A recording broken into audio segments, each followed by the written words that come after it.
Welcome back to Invisible Jacksons. My name is Tori. If you are new here or don't recognize my channel, first of all, welcome and thank you for being here.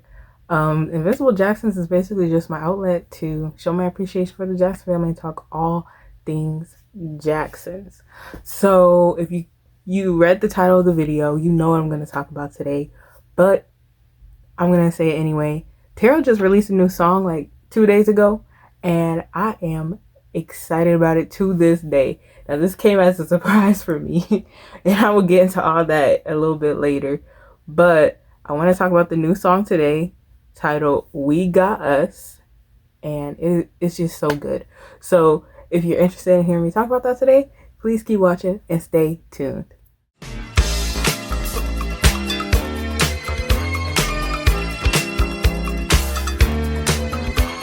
Okay, so on Thursday, I woke up and I when you first wake up, you kind of automatically check your phone and everything. Like we really shouldn't do that. But yeah, that's what I did. So I was like looking at my phone and I saw that I had like email notifications, which getting emails is like not out of the ordinary for me, especially to wake up to like a lot of them and stuff. So I was just gonna brush it off and like look at them later. But I just kept having this inkling that I should check the email immediately. So that's what I did. I went and I looked at the preview of the email actually, and the first thing I saw in there was like an email like at the top. It said TARYLL Jackson, and I'm like, TARYLL? Wait, what? Like I was so confused. Like I was like I said, I had just woke up, so I'm like looking. I'm like, okay, rubbing my eyes and stuff. Am I reading this wrong? So then I realized, oh yeah, I forgot. Like I signed up for the newsletter in case like he wanted to surprise us with something. So I open up the email and it says like new song exclusive. And so I'm like, oh snap. So I'm like scrambling to see what it says, and I'm like tripping out. I'm like, is that really what I'm reading? Because like I've been waiting for TARYLL to release some new music for a little while now. It hasn't been that long, but I love TARYLL's music, so I take anything I can get. And I went to the email and it takes you to like his website, and it has like the song We Got Us, and it has like the cover of it, and then it has another picture with like this 5-song track list, and it looks like it's like different versions of the song. So I'm like, okay, like what is this? And then I immediately call my friend who's like this super big like TARYLL fan like me, and I'm like, hey, did you get the email? And she's like, huh? Like what email? I'm like, you didn't get the email? How you not get the email? So I said, yo, TARYLL just put out a new song. So like she was like, huh? And so we're like super excited, and I go and I'm like looking on the website. She's like, oh, he just posted 6 seconds ago. I'm like, it must be about the song. So we like go to Instagram, we look at it, and lo and behold, he posted about the song. So in order to get the song or to hear it, it's like it said exclusive, so it's only exclusive to his website. So what we had to do was like we had to like buy the digital download for it. And the digital download is pretty cool because it comes with like five different versions of the song. So it's the original song, and then it's the edit, which is kind of like how they do radio edits where they cut it short so it can be played on the radio. And then there's an instrumental, then there's a sing-along version. And the sing-along version, I was like, wouldn't that just be the instrumental? But no, the instrumental was just the track with the instrument and no vocals at all. The sing-along did not have lead vocals, but it did have like the background vocals, so you can sing along with that. And I just thought that was cool because like if you ever want to do karaoke with friends and stuff, you can just sing along with that. And the last one was a no drums version. It's pretty self-explanatory. It's basically just a song without any drums, percussion, or beats or anything like that. And what was cool was in the file that we like downloaded for the music, there was 3 different file types that he had. So I'm assuming that he did it because, like, sometimes I'll see, like, when I'm on the computer, I'm trying to open a file, it'll say, like, oh, you don't have an application for this type of file to be open. I'm like, yo, what? Like, I can't even open it. So I wonder if he did that because he knows sometimes devices can do that.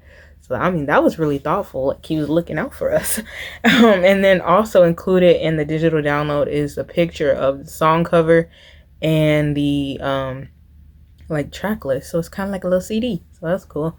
But after we got the song, me and her listened to it together, and I'm like, yo, why does the song sound so familiar? And I was like thinking, like, maybe, like, cause okay, so in 2020, Taro would like do these live streams where he'd be in the studio working, and he would be like working on some of his music and stuff like that. And so I'm like, maybe it was in one of those lives.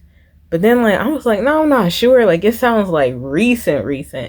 And if you guys didn't know, Taro actually has a YouTube channel, and he does these vlogs and stuff like that.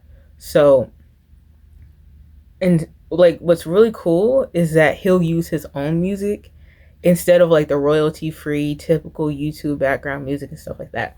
So it really just it takes the vlogs to another level. And a lot of times he'll put in songs that he hasn't released yet. And I know this because I'll hear a song and I'm like, yo, that song is so good. Like, where is it at? And so I'll like run to Spotify or something to go look for it. It won't be there because he didn't release it yet. I'm like, yo, you need to release this.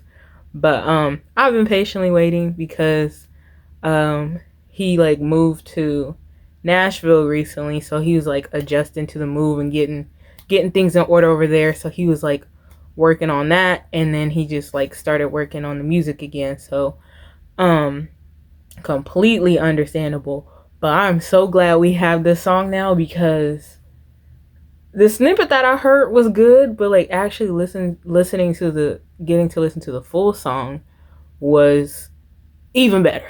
Now, We Got Us is basically a song about like a couple, and he's basically, kind of to sum it up, to say in the song, like, people is going to like say what they want to say about the couple, and they're going to talk their stuff, but it don't matter as long as the couple knows that they are that they got love, they got each other, and if they know that they good, it don't matter what nobody else got to say.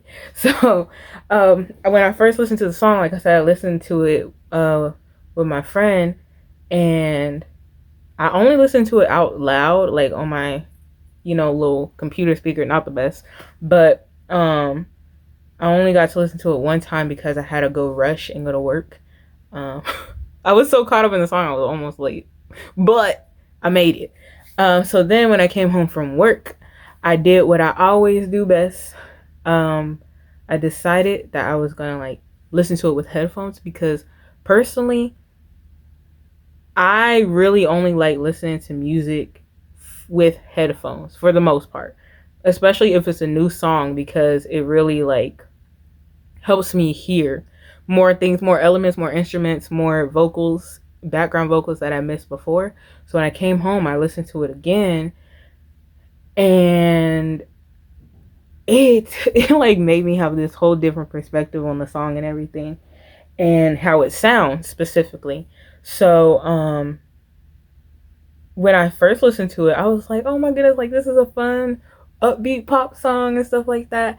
But then when I put the headphones on, I was like, oh, wait a minute, hold on, how did I not notice this? And it's because I couldn't hear everything with just playing it in the speaker out loud. So what I realized and heard was that, okay, so like in the beginning of the song, kind of break it down. About to get real technical on y'all, sorry, but that's just my thing. In the beginning, it's like this mellow song. It kind of starts out slow, and it has like this kind of techno sound to it. That's the best way I can put it. And then it started picking up when you get to the pre-chorus, and then it gets to the chorus, and it's like still picked up. It's like this, like I said, an upbeat song, but